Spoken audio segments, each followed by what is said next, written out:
Hello दोस्तों, कैसे हैं आप लोग। आई होप कि आप लोग अच्छे होंगे। दोस्तों आज के वीडियो में हम सीखने वाले हैं टैली प्राइम में फ़िल्टर लगाना। जैसे कि आप लोगों को पता होगा कि आप एक्सेल पे फ़िल्टर लगाते हैं जिससे कि आपकी काम काफ़ी आसान हो जाता है। उसी तरह से आप टैली प्राइम में भी फ़िल्टर लगा सकते हैं जिससे कि आपकी काम काफ़ी आसान हो सकता है।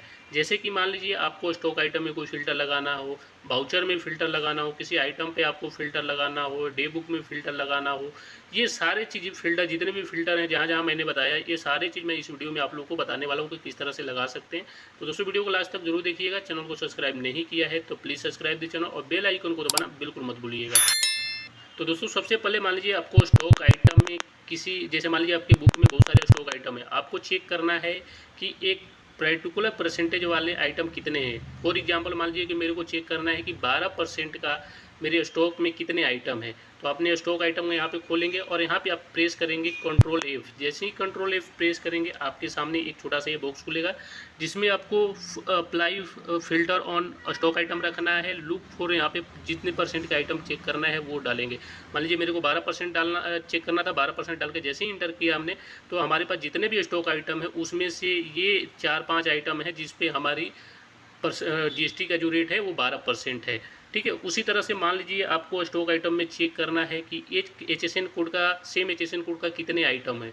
फॉर एग्जांपल यहाँ पे हमने कंट्रोल एफ प्रेस किया, उसके बाद apply filter on stock item और यहाँ पर लूप फोर में आपको HSN कोड डालना है। जो HSN कोड आपको चेक करना है कि इस HSN कोड का कितने आइटम है।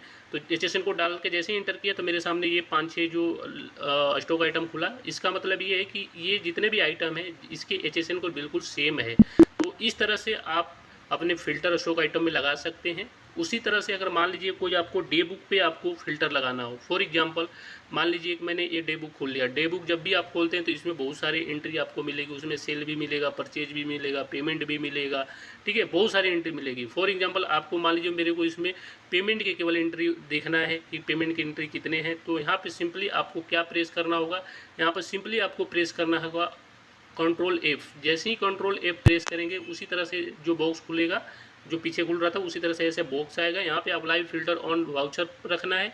उसके बाद लुक फॉर यहाँ पे पेमेंट डालना है क्योंकि मेरे को पेमेंट वाउचर की जितने भी एंट्री है वो देखना है।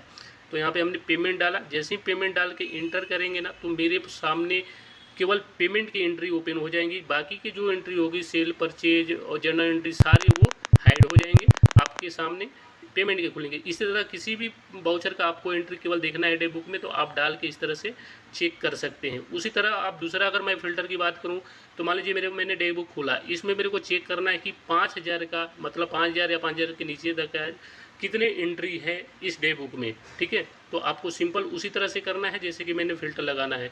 अगर मान लीजिए आपको कैश एंट्री चेक करना है तो आप यहाँ पे फ़िल्टर लगा सकते हैं और कंट्रोल एफ करके कैश डाल के आप उसकी भी फ़िल्टर लगा सकते हैं।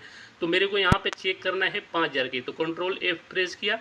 उसके बाद अप्लाई फॉर ऑन वाउचर, यहाँ पे मेरे को चेक करना है लुक फॉर 5000 की कितनी एंट्री है। ठीक है, तो 5000 मैंने डाला और जैसे ही इंटर करेंगे मेरे सामने जो होगा वो 5000 की जितनी भी एंट्री होगी वो ओपन हो जाएंगे, बाकी की एंट्री हाइड हो जाएंगे। यहाँ पे देखेंगे ना कि केवल डे बुक में पूरी साल में मेरे पास एक ही एंट्री है जो 5000 की है, बाकी 5000 से ऊपर या नीचे होंगे।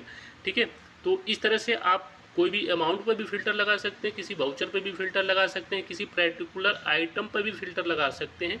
ठीक है, या मान लीजिए कोई आइटम है, ठीक है, कोई स्टॉक आइटम है जो बिल बनाते हैं सेल परचेज का, उसमें आइटम है कोई डिस्क्रिप्शन आइटम का डालते हैं तो उस आइटम को भी आपको अगर सर्च करना होगा तो वो भी कर सकते हैं। फॉर एग्जांपल मान लीजिए मैंने यहाँ पे हम सेल रजिस्टर ओपन करेंगे और इसमें हम किसी जैसे आइटम हो गया, आइटम में कुछ नीचे आइटम के साथ डिस्क्रिप्शन डालते हैं या मान लीजिए कुछ आइटम के साथ कुछ कोड डालते हैं या उसका सीरियल नंबर डालते हैं। तो अगर मान लीजिए आपने सेल बिल बनाया है, इसमें आपको चेक करना है कि किसी भी जितने भी बिल बना है इसमें किसी आइटम का डिस्क्रिप्शन सेम कितने बिल पे हैं।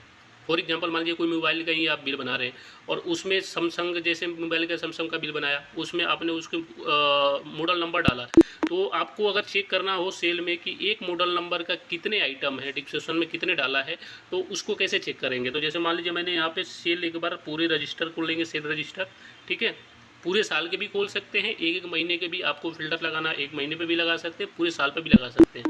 तो हम यहाँ पे एक किसी मंथ का पीरियड खोल लिया और खोलने के बाद यहाँ पे हमने कंट्रोल एफ प्रेस किया। कंट्रोल एफ प्रेस करने के बाद यहाँ पे अप्लाई फिल्टर ऑन वाउचर रखना है और लुक फॉर जो भी आपको डिस्क्रिप्शन में आपको सर्च मारना है। फॉर एग्जांपल मेरे को 24.5 सर्च मारना था, जितने भी स्टॉक आइटम बिल बना था उसमें आइटम में डिस्क्रिप्शन जो डाला था 24.5 कुछ आइटम का कोड है वो डाला है। तो उसी तरह से अगर मान लीजिए किसी बिल किसी आइटम का मॉडल नंबर हो जो कि आपके बिल में आइटम में नीचे डालते हैं और उसको सर्च करना हो पूरे साल का कि इस मॉडल नंबर का कितने सेल किया है, तो आप इस तरह से सेल रजिस्टर खोलेंगे और टैब प्रेस करेंगे, मॉडल नंबर डालेंगे और डाल के जैसे ही इंटर करेंगे तो आपके सेम मॉडल नंबर का जितने भी बिल बने होंगे वो आपके सामने इस तरह से आ जाएंगे। तो है न कमाल के ये फ़िल्टर, आप कहीं भी कोई भी फ़िल्टर इस तरह से लगा सकते हैं जिससे कि आपके काम करने में काफ़ी आसानी होगी। तो आई होप कि वीडियो पसंद आया होगा। मिलते हैं नेक्स्ट वीडियो में। जय हिंद, जय भारत, धन्यवाद। और हाँ, वीडियो पसंद है तो लाइक सब्सक्राइब